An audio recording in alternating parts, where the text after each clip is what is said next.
پیارے بچوں السلام علیکم. ٹیچر BM رحمہ، class 5th primary, subject Urdu. سبق کا نام ہے دوستی. پیارے بچوں یتھ میں کی لفظ لکھمت امی لیسنک. یتھ لیسنس ناو چھ دوستی، یتھ سبقس ناو چھ دوستی. گۄڈنیتھے چھ ایکسکرشن. ایکسکرشن گو سیر یا پکنک یتھ ونان چھ أسۍ. پھولے نہ سمانا بہت خوش ہونا.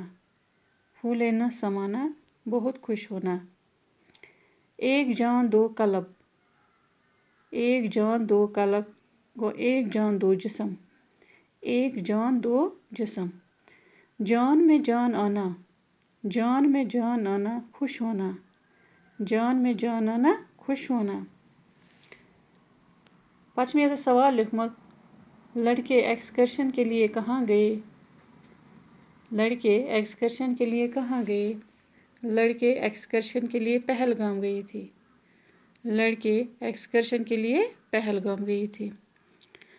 دویم سوال چھ پہلگام کیوں مشہور ہے. پہلگام کیوں مشہور ہے. پہلگام کشمیر کا ایک صحت افزا مقام ہے. پہلگام کشمیر کا ایک صحت افزا مقام ہے. اپنی خوبصورتی اور آب و ہوا کی وجہ سے یہ دنیا بھر میں مشہور ہے. اپنی خوبصورتی اور آب و ہوا کی وجہ سے یہ دنیا بھر میں مشہور ہے. یہ سوال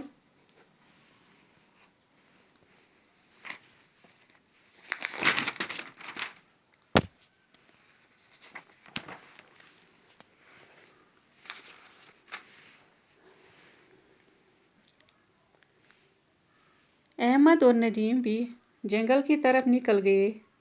احمد اور ندیم بھی جنگل کی طرف نکل گئے. راستے میں اونچے اور گھنے پیڑ تھے.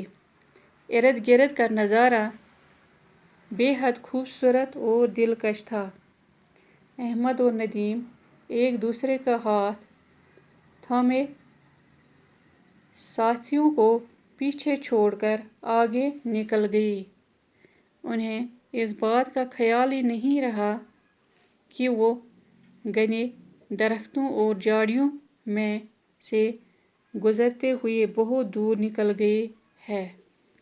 اچانک انہیں ایک خوفناک آواز سنائی دی. جنگل کی خاموشی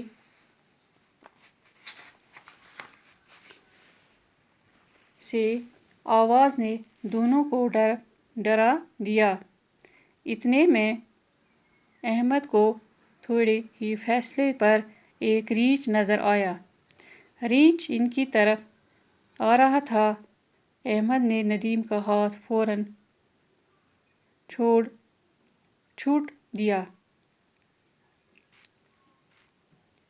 احمد نے ندیم کا ہاتھ فوراً چھوٹ دیا اور پھرتے سے ہی ایک پیڑ پر چڑھ گیا. ندیم نے جب ریچھ کو اپنی طرف آتے ہوئے دیکھا تو اس کے منہ سے چیخ نکل گئی. اس نے احمد کو پکارتے ہوئے کہا، احمد مجھے بچاؤ. مجھے پیڑ پر چڑھنا نہیں آتا. احمد پیڑ سے ندیم کی بے بسی. احمد پیڑ پر سے ندیم کی بے بسی کی طرف خاموشی سے دیکھ رہا. ندیم کو گھبراہٹ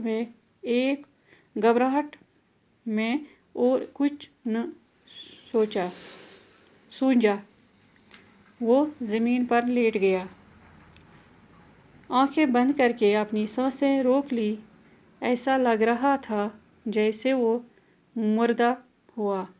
ریچھ نے قریب آ کر ایک لمحہ کے لیے اس سے سونگھا اور آگے بڑھ گیا.